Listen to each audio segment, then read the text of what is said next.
ফুলতলি সাহেব রহমতুল্লাহ আলাইহি, তখন তিনি অলরেডি কি বলবো আজকের যুগের ভাষায় পপুলার হয়ে গেছেন। ফুলতলি সাহেব হিসাবে তার নাম সবাই জেনে গেছে, তিনি কামিল পাস সব কিছু অলরেডি। কিন্তু যখন তার উস্তাদ এবং মুর্শিদ হযরত বদরপুরি সাহেব রহমতুল্লাহ আলাইহি তাকে কোরআন শরীফ আরো বিশুদ্ধ করে তিলাওয়াত করার শিখতে বললেন, ফুলতলি সাহেব তখন মক্কা শরীফে শায়েখ আহমদ হিজাজি রহমতুল্লাহ আলাইহির কাছে চলে গেলেন এবং ওইখানে থেকে পুরো কোরআন শরীফ তাকে শুনিয়ে আরব থেকে সার্টিফিকেট নিয়ে বাংলাদেশে ফিরে এসেছেন। এবং যে যুগের কথা বলছি ওই যুগটা 1940-এর দশক বা 30-এর দশক সম্ভবত। তখন তো বিমান তো ছিলই না, জাহাজে যেতেও লাগতো মাসখানিক সময়, আসতে লাগতো মাসখানিক সময়। সেই যুগে শুধুমাত্র ইলম অর্জনের জন্য একজন মানুষ বাংলা এলাকা থেকে আরব চলে গেছে, ওইটা বড় অভূতপূর্ব কাহিনী ছিল। কিন্তু একমাত্র আল্লাহর কোরআনের ইলিমের পিপাসায় ফুলতলি সাহেব ভারত থেকে বাংলা এলাকা থেকে আরব এলাকায় জাহাজে পাড়ি জমিয়ে ওইখানে থেকে পড়ে সার্টিফিকেট নিয়ে ফিরে এসেছেন। আর ইলমের ওই পিপাসাকে আল্লাহ এত কবুল করেছেন যে আল্লাহর এক বান্দার মাধ্যমে আজকে লক্ষ লক্ষ মানুষ বিশুদ্ধ কোরআন শরীফ শিক্ষার সুযোগ পেয়ে গেছেন। এরকম উদাহরণ আমরা পাই ইমাম বুখারী রহমতুল্লাহ আলাইহির জীবনে। আমরা তো বুখারী শরীফ করি, এই বুখারী শরীফের পেছনে যে মানুষটা ইমাম মুহাম্মদ ইবনে ইসমাইল বুখারী রহমতুল্লাহ আলাইহি ছোটকালে অন্ধ হয়ে গিয়েছিলেন। তো ইমাম বুখারী রহমতুল্লাহ আলাইহির নাম হচ্ছে মুহাম্মদ, তার বাবার নাম ইসমাইল, দাদার নাম ইব্রাহিম, মানে বংশে 3 নবীর নাম। ইমাম বুখারীর আম্মা প্রত্যেক রাতে তাহাজ্জুদের নামাজের সময় উঠে তাহাজ্জুদের নামাজ পড়ে আল্লাহর কাছে দোয়া করতেন, আল্লাহ আমার ছোট বাচ্চাটা অন্ধ হয়ে গেছে, মাত্র 2 বছরের বাচ্চা, আমার বাচ্চার নাম তোমার নবী মুহাম্মদুর রাসূলুল্লাহর নামে, আমার বাচ্চার বাবার নাম তোমার আরেক নবী ইসমাইল আলাইহিস সালামের নামে, আমার বাচ্চার দাদার নাম তোমার আরেক নবী ইব্রাহিম আলাইহিস সালামের নামে, আল্লাহ তোমার নবীদের ওসিলায় আমার বাচ্চার চোখকে তুমি শিফা করে দাও।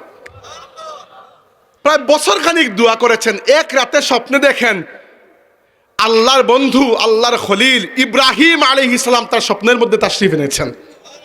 এসে বলছেন, হে অমুক মহিলা, আল্লাহ রাব্বুল আলামিন তোমার দুয়ার বরকতে তোমার বাচ্চার চোখকে ভালো করে দিয়েছেন। ইমাম বুখারীর চোখ তো ভালো হলো, শুধু এই চোখ নয়, এই চোখটাও এই পর্যন্ত রোশন হলো যে ইমাম বুখারী রহমতুল্লাহ আলাইহি আল্লাহর নবীর উম্মতের জন্য এইরকম খেদমত আঞ্জাম দিয়েছেন যে আজকের যুগ এবং কিয়ামত পর্যন্ত কোনো ব্যক্তি ইমাম বুখারীর এই যে মেহনত সহিহ বুখারী শরীফ এই কিতাব না পড়ে আলিম হতে পারবেন না।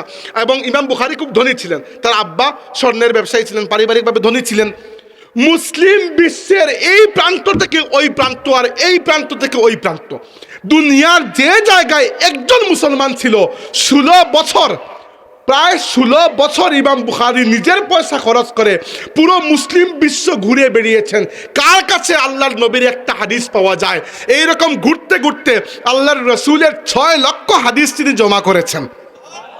6 লক্ষ হাদিস জমা করার পরে যখন স্টাডি করেছেন, পড়েছেন, 3 লক্ষ হাদিসকে তার কাছে একবারে বানোয়াট মনে হয়েছে এগুলো হাদিস নয়, মানুষ বানিয়ে বলেছে। বানোয়াট বলতে হাদিস সহিহ বা হাদিস দঈফ মানে নাউজুবিল্লাহ এরকম নয় যে আল্লাহর নবীর কথা আমরা কিছু মানি না, এরকম নয়। হাদিস আমরা যে মানি কিছু মানি না। কেন মানি না?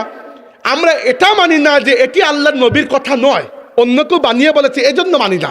নবীর কথা যদি প্রমাণিত হয়ে যায়, মানা আমার উপর ফরজ হয়ে যায়। তো ইমাম বুখারী 6 লক্ষ হাদিস জমিয়েছেন 16 বছর মেহনত করে, নিজের পয়সা খরচ করে, কোনো জায়গা থেকে চান্দা নিয়ে নয়। এরপরে 3 লক্ষ হাদিস তিনি ফেলে দিয়েছেন, বলেছেন এইগুলা মুঠো গ্রহণযোগ্য নয়, এগুলা মানুষ আলতু ফালতু কাহিনী বানিয়েছে। বাকি 3 লক্ষ হাদিস তিনি মুখস্থ করেছেন। 3 লক্ষ। এরপরে ওই 3 লক্ষ হাদিস নিয়ে বসেছেন, বসে প্রায় 2,94,000 হাদিস তিনি বাদ দিয়ে মাত্র 5.5 থেকে 6,000 হাদিস নিয়ে তিনি সহিহ বুখারী শরীফ সংকলন করেছেন। এবং এরপরে তিনি ওই কিতাব নিয়ে চলে গেছেন মক্কা শরীফে আর মদিনা শরীফে, কাবা শরীফের পাশে আর আল্লাহর রসুলের রওজা শরীফের পাশে চাঁদের রাত, চাঁদের আলোর মধ্যে বসে বসে সহিহ বুখারী শরীফ যখন সংকলন করেছেন, এরপরে প্রত্যেকটা প্রত্যেকটা হাদিস সংকলনের প্রাক্কালে তিনি অজু করে 2 রাকাত নামাজ পড়ে রওজা শরীফের সামনে আল্লাহর রাসূলের অভিমুখী হয়ে মুরাকাবায় মগ্ন হতেন। রওজা শরীফ থেকে ইশারা পেয়ে ইমাম বুখারী একটা হাদিস নকল করেছেন। এই জন্য সহিহ বুখারীর প্রত্যেকটা হাদিস সহিহ। এজন্য নয় যে ইমাম বুখারী লিখেছেন, এজন্য যে লেখার পেছনে তিনি যে মেহনত করেছেন, ওই মেহনতকে আল্লাহ কবুল করে নিয়েছেন। তো এটা হচ্ছে ইলমের পিপাসা।